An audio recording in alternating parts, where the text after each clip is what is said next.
All right, welcome back to another episode of the Relationship Series. My name is Gina Spatero, and this is my brother Sam Spatero, always talking about matters of the heart and mind. In the past few weeks, we have been kind of discussing a lot of circumstances that might be popping up within your household, within your immediate family, extended family, and whatnot, based on things that are happening like the coronavirus, the pandemic, travel, that kind of thing.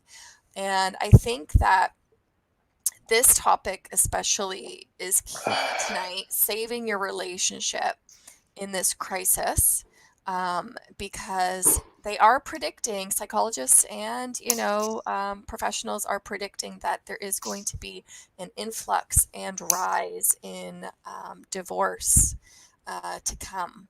And can you predict why, Sam, that this might be the case in months to come or year to come? So anytime there is economic hardship, divorce always goes on the rise, because here's the reality of relationships in life, especially in today's society, is we're so busy that we never really get to deal with things at the core that can really guide you through anything. So you're almost living life vicariously through the outside, hoping that that's, is what will take you through hardships or anything that we don't foresee. But really what it comes down to is, in times, I think it just shows you the work that you need to do. And the reason why there's so much divorce, even abuse, whether it's verbal, physical, when it comes, is because people beat themselves up.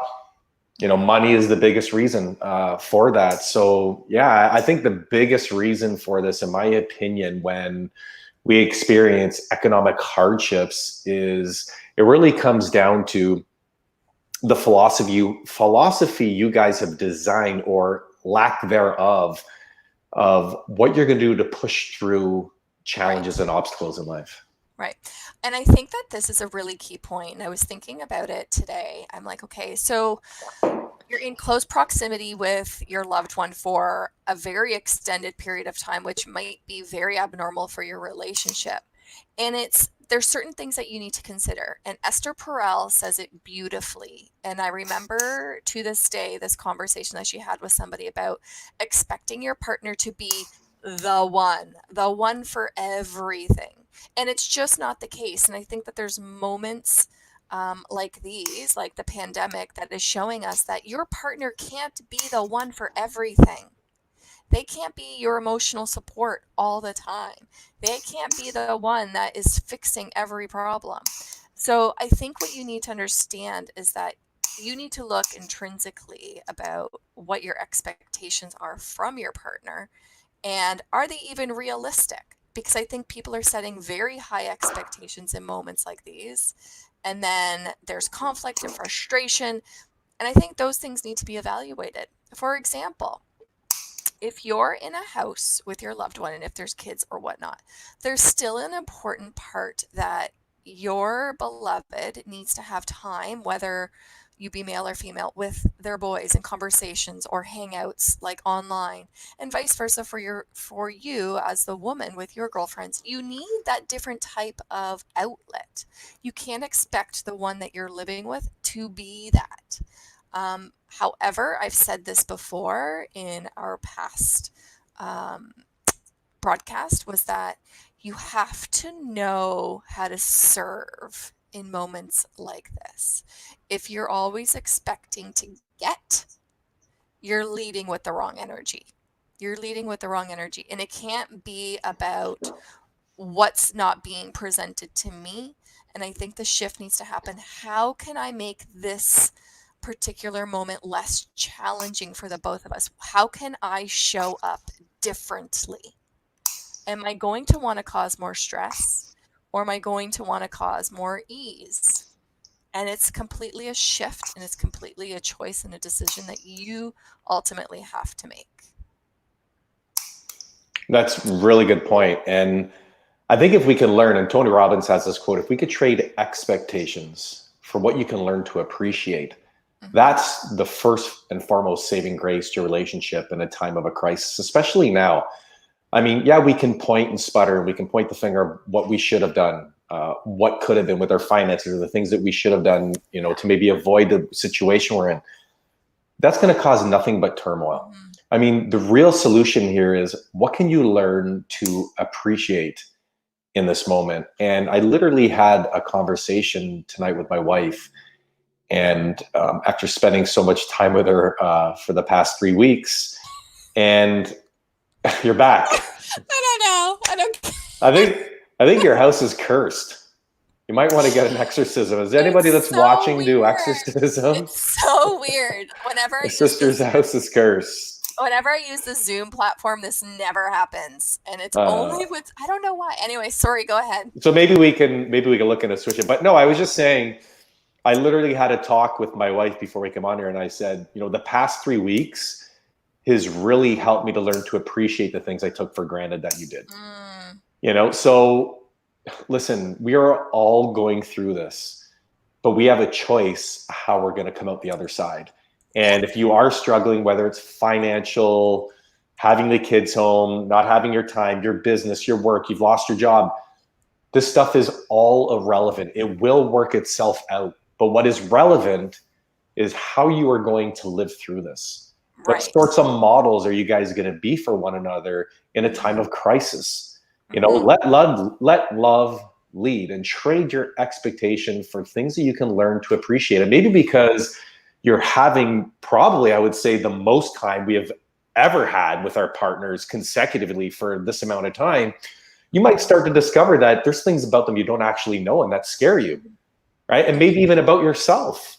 Yeah. So I think really what you can do to avoid turmoil is to take this time to just really dig deep down and find a way to connect with your spirituality, your faith, whatever it might be, and just see how you can make this journey a little bit more enjoyable, to create a little bit more gratitude, to find a little bit more appreciation for your partner, for your children, for Right. yourself, and together define what this is going to mean. Because we're all, look, in 2008, and I told you this story, there was a billionaire in Europe who had $12 billion dollars. And after the recession, he went down to 8 billion. Now, Mm-hmm. most people like us would consider him still a success. Well, he went and put himself in front of a train and killed himself and committed suicide. You see, we don't realize a lot of the times what needs are driving us, but a need undirected will use you by creating the Right. wrong values, the wrong beliefs, and it'll give you the wrong intent. And so, especially right now, you guys, with everything that's going on with this coronavirus, the reality is sinking in for all of us. This could be months more. I mean, you're talking about your savings, Mm-hmm. your livelihood being decimated. Maybe there's going to be food shortages. Like, there's so much uncertainty out there. But what matters the most is what can you still learn to appreciate? How are you going to get through this despite what the future is going to hold? That is your power. That is what you can control. Right. And I think there's something else that we can touch on, and it's one of my all-time favorite books. I mean, I've recommended it to so many people, and it's called The Four Agreements. And in a situation like this, I think that the one agreement that will always stick with me, and I always tell people, is not to take things personally. So if your loved one is asking for a little bit of space, don't take it personally. They may need just some space, and you should give it to them. You should allow them to continue working on themselves. You should allow them to continue striving for what is seeking them. Don't be an interference in a time like this. See how you can support them and how they can support you as you're doing the same mission.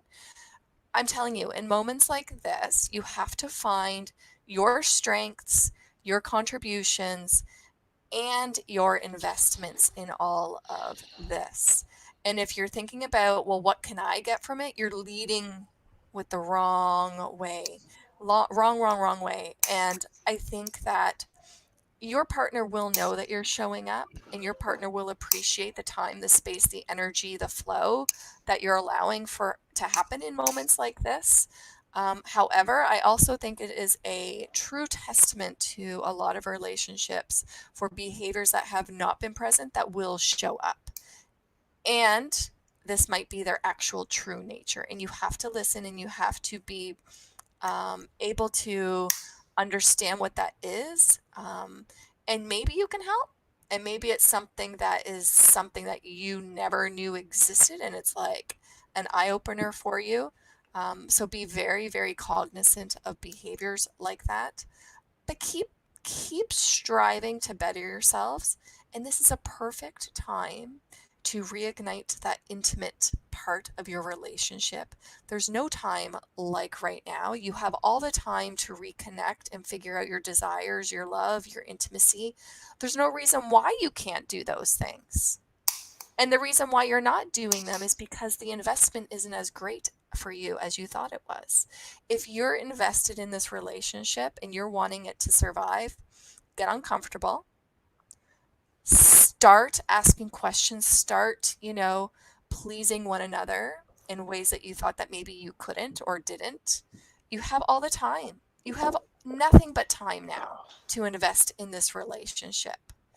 And the reason why maybe it will turn south is because you're not investing in it. You're not thinking outside of your own head. But I think this is the perfect opportunity to actually dig deep in your relationship and ask those questions. Reignite something that maybe has been lost. Why can't this be the opportunity for that? So I don't know. No, I agree definitely. And look, I mean, if you're watching this right now, Yeah. simultaneously around the world, we are all struggling and grieving over the same thing, maybe in different ways. Maybe it's financial, maybe it's something to do with your relationship, maybe it's discovering that, the job you're doing had nothing to do with purpose and you don't know where to start, you don't know where to begin. Maybe it's spending a lot of time with your kids and you're just realizing in like how not good of a leader you have been to help teach them discipline and structure and all sorts of things. And I'm going to tell you guys, by nature, we naturally want to beat ourselves up. And this is the wrong time to do that. If there's anything to do right now is just learn to fill your heart, your minds with some compassion, with gratitude and understanding, because these are the things that matter. It's never the things that you are going to accumulate. It's the things from within, the things that I remember getting into an accident once, and the last thing I thought about was how much money I had. Right. Right. So I think if you can put that into perspective, what if this was your last day with your partner? Do you want to blame? Do you want to point and sputter? Do you want to point the finger? Or do you want to just say, no matter what's happened or what's about to happen, who do we need to be for one another? What do we want to build? What sort of influence do we want to have on our children, our family, our friends, our community? Because a month from now, a week from now, 2 to 3 months from now, we are going to come through this. So whatever that other side look like, it's going to look like whatever is there for us. But this is going to how you act today is going to dictate whether you're going to have fruit on the tree or not. And I mean, when it comes to connection in your relationship, love, fulfillment, joy, and feeling significant. And one thing I just want to end with is for the ladies out there, if you really relied on your men and they have a job or a business and there's no money come in, the last thing you should be doing right now is beating themselves up for it. Men by nature are already hard on themselves because we do everything and anything to impress you. That's just in our nature from the times that we meet you. And so with men's suicide rate being so high, and by nature, we're not natural talkers about how we feel, this is the time to stand by your man, stand strong by your man, and show him who you really are in a time of distress. Of course. And I think that, and before we continue, I just want everyone to know that there's a comment section if you have any questions that you would like to ask. Personally, you're more than welcome to ask them. If you're struggling with something right now in your relationship at home, please feel free because I'm pretty sure that you're not the only one right now. But I think there's such a huge correlation to being a complementary piece within a time like this and rediscovering the new part of you or your relationship. There's always going to be new chapters in your life and in your journey and in your road together. And this is one of them. How are you going to rewrite it? How are you going to write it? What is your intention with it? How are you going to show up? What is your goal? You can goal set as a couple. Okay, you know what? We've been lacking in A, B, C, and D. How can we strive to be better? What can we do so that, we're coming together and making this work? And truthfully, open up the lines of communication. Don't come with judgment, whatever they say. You may not agree, but doesn't mean that they have to be ridiculed for it. And figure it out. Come together as a collective. You came together at the altar pleading your love for one another. This is just as important. You are always reinventing yourselves as a person and likewise within the relationship. It's never the same. And whether you thought you're the same people that you were 20 years ago, 10 years ago, 5 years ago, it's not. This is a new chapter. Recreate something. It may not be working out because of all of the correlations to what is happening. Figure it out together. Figure it out. How can you serve one another? What are your strengths? What can you do? Think about those things and talk it over. Be the bond that you once were. It doesn't mean that you have to separate. It can bring you together if you choose the right tools. And that's all it is, because some people just don't know what tools to take or to use to strengthen the relationships. We're so embedded and so conditioned to believe, well, if it's not working out or we're not getting along, that it just has to end. Well, no, it doesn't. This is just a new chapter. I'm not saying it won't, but I'm also saying it doesn't have to. You can reinvent yourselves individually and as a couple to make it even better, but it's a choice that you have to make. It's all choice. It's all choice. Your Absolutely.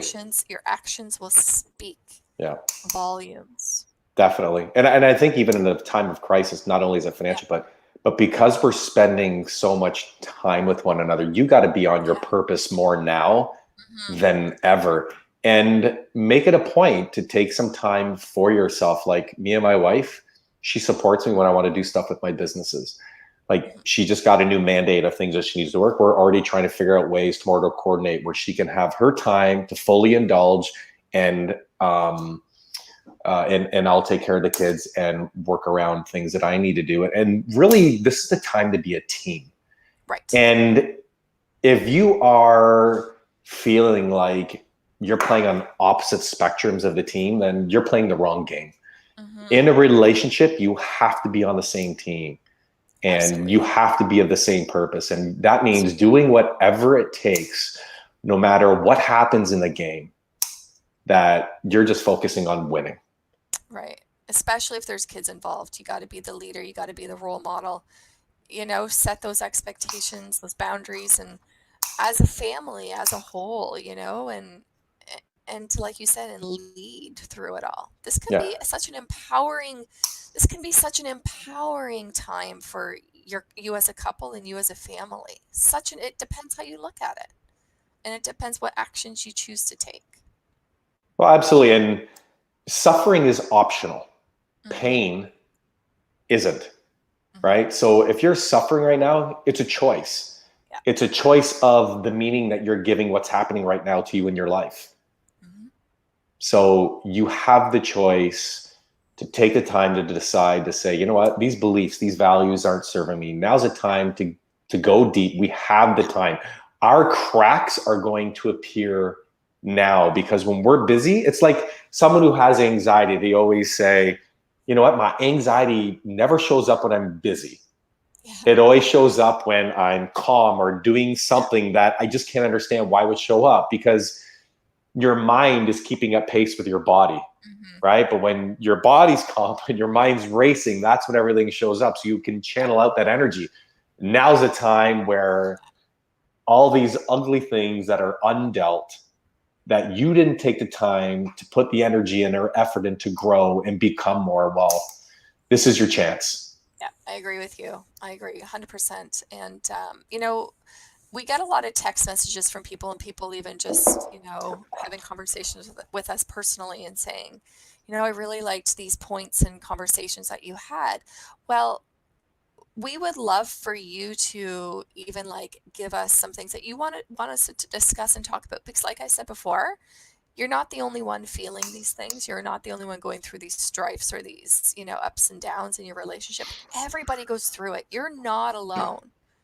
Nobody's alone in this. Your situations might be a little bit different, but we all come with our, different issues, so to speak. And I think that we need to understand that nobody's perfect, no relationship is perfect, but we can all learn from one another. And I think that's the most important and valuable takeaway too. So on that note, I don't know if you have anything else to say, Sam. I have one more thing Sure. because I'm a truth bomber. Yeah. Most people don't realize what we are about to endure. Mm. And the coronavirus is just a start.